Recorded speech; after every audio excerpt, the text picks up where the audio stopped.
The best way to deal with that whole business is, since I'm not part of what happened, but I can tell you my relationship and how it came about. Let us talk about the whole RUF business, Sekou and Sergeant, what his name was, Musa. Corporal. Sergeant Musa? Hmm? Musa? No, not Musa. The person who was Fode Sanko. Fode Sanko. While we were getting ready, I started telling you there was a group of us here, Creoles, myself, who decided that perhaps we ought to take part, return home and take part in the political process. In the midst of our meetings, we were given generous meeting facilities by a person who had a place called International Center here in Washington. We'd meet there every week. They'd give us a place to meet. We suddenly got a letter from Fode Sanko saying, Dr. Khalifa Smart, we know about you. I was a person in the army when you were Minister of Things. We are in these problems here. Now we are fighting the government and they call us rebels. But please, we'd like you to come back to Sierra Leone and see if you can explain to people what it is all we're about. This is the message we got from him. I wrote back and said, no, I cannot come and be a spokesman for you. What I can come and do is to mediate and find out exactly what is happening. And that was the end of that. Then I went back home, and then we started this whole business of the new party, which later on led to the election between Kaba and myself. We had nothing at all from Fode Sanko during this period. Except one day, there's I don't know about German or French, I think it was French. They had a representative in Freetown which was helping the government, and they had access to long distance satellite telephones, etc., etc.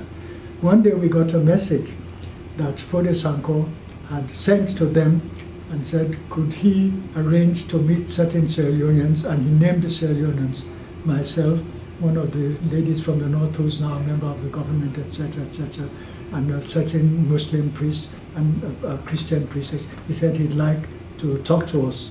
And these people, I think I remember, Apasia, arranged this meeting with the knowledge of the president. Arranged this meeting, and he talked to us.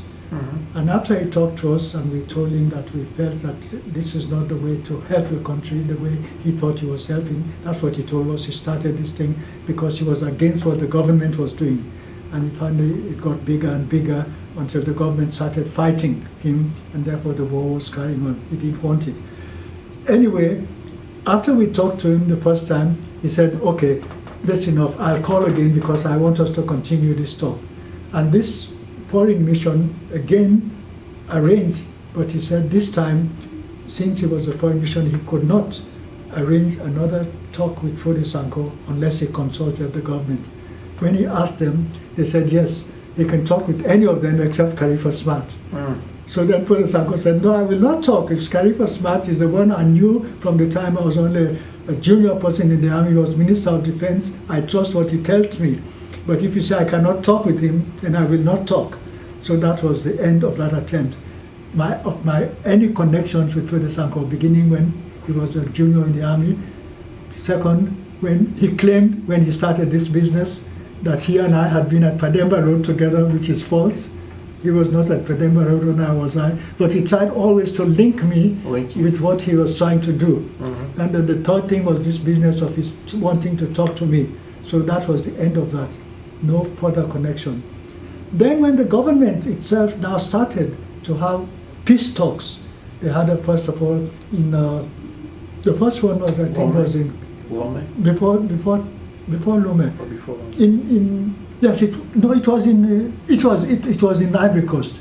Because the person who is now the secretary, he was the secretary of Organization of African Unity, he was foreign minister in Ivory Coast then. And so because he and I have a common friend, the person who was the lawyer for Harry Winston, the big diamond person, he and I were friends from New York. And then when he saw me come there to this meeting, not as a member of the delegation, but as an interested, they called me senior citizen at that time, Yeah. he made friends with me. It was then at that meeting, first meeting, that I again got in touch with RAF people, because they were there as part of the peace delegation. After that, but Foday Sankoh was not there. They came there, and another rogue minister was the one who was the minister of Foreign Affairs. Bangura. No. In Nigeria, Oh, I'm in talking Nigeria. about, Oh. to show how corruption was beginning there. He came there as a big man.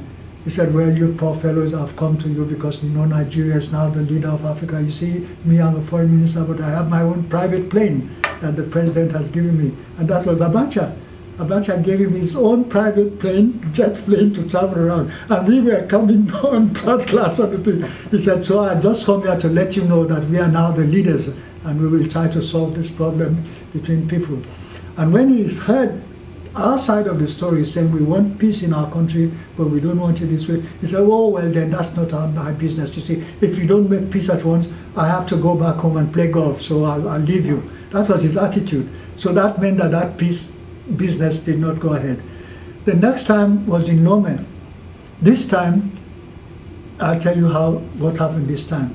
A group in Nigeria, which was based in London, said they knew this governmental RAF business was going on, but they wanted a few of us whom they thought knew a little bit more about Sierra Leone to attend, and they would take care of it.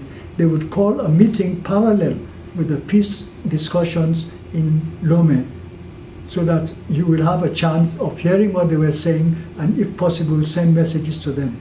So Abbas Bundu, who himself has turned out not to be so straightforward, and I were invited by the Nigerian group. They paid for our way, me from here through London to get to Lome, to be there at this conference, parallel conference, which they were holding. And it happened that the fellows who were in the conference knew we were there. They would come and tell us what was happening, and we would say, thank you for getting us informed, because we were having our own discussion. Then we knew that Foday Sankoh himself was there attending the meeting as the head of RUF. And so we said that we wonder if you could arrange for us to meet him, because we've never met him. Yeah. Neither Abbas Bundu nor I have ever met him. I've told you the connections we had with him before. And so they said, oh, no problem, you can come anytime at the end of the conference. So in the evening, on two different occasions, the first evening we went, and he said, hey, Pana, you are Dr. Khalifa Smat? I said, yes. I said, I'm Dr. Khalifa Smat. You remember, you invited us. He said, well, I'm sorry you did not come, because you could have helped us a lot. He said, but let me tell you something which you ought to know. He said, these fellows who are now sitting there against me, many of them are teachers at Foday College. They are the ones who, when they heard of my success of country, organizing people, said, you are doing it the wrong way. Let us teach you the right way. They introduced him what they called a book which Gaddafi had written which was a mimic of the famous Green Book of China. They said, you will learn everything from this book of how to organize yourself against the government.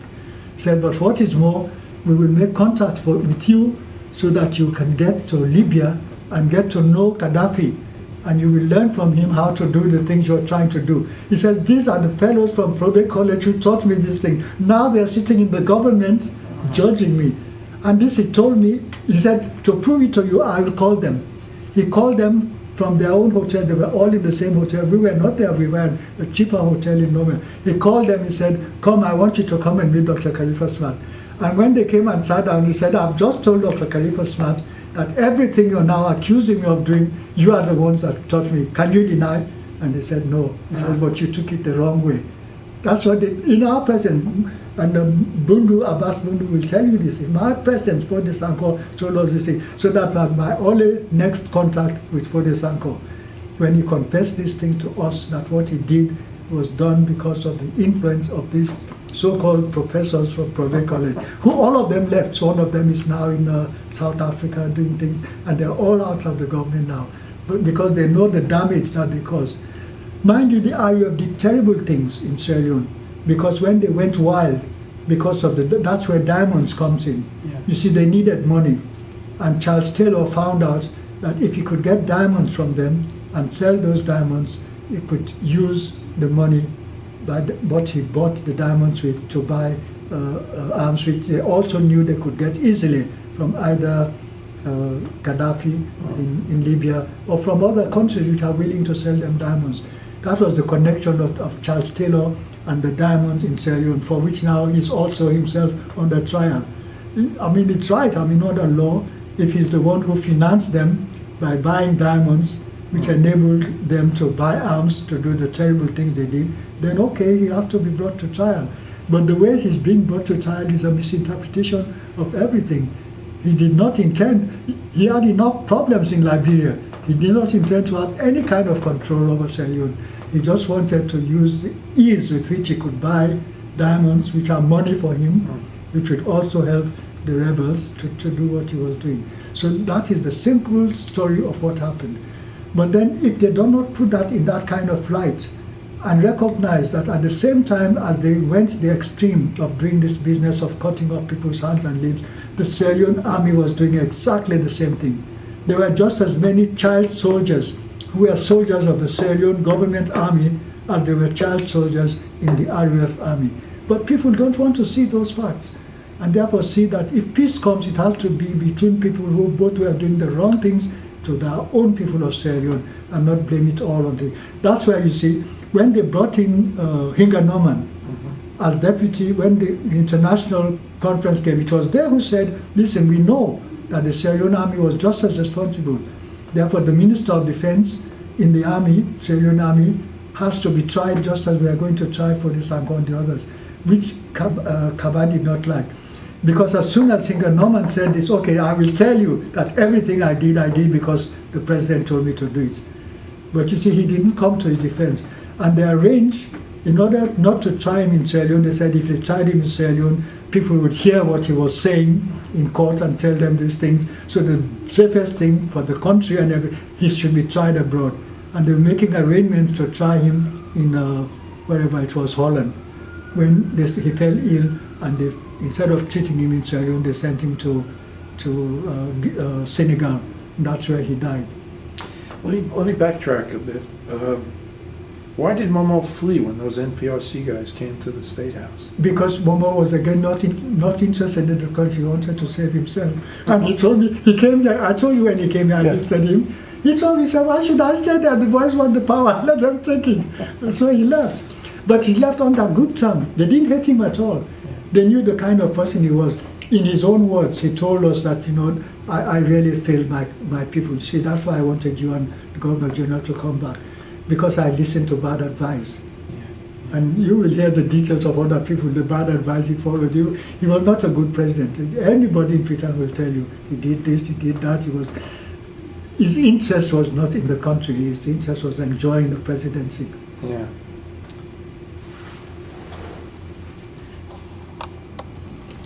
Here's a comment that maybe you could comment on. They never should have allowed Freetown to be a staging point for ECOMOG intervention in the Liberian civil strife. I don't know the details of that. I don't know if he's the one who did it or not. Okay. I think the British had their own plans. Who was Bombay Kamara and why was he so hated? Bombay was very famous because he was one of the police people who had more power than the president. What Bombay did went, and he had a very bad reputation as that. He was the person who could do things in the name of the government because he was a police officer. If Bombay did not like you, you're finished. What was your feeling when the government brought Gurkhas and executive outcome and all these mercenaries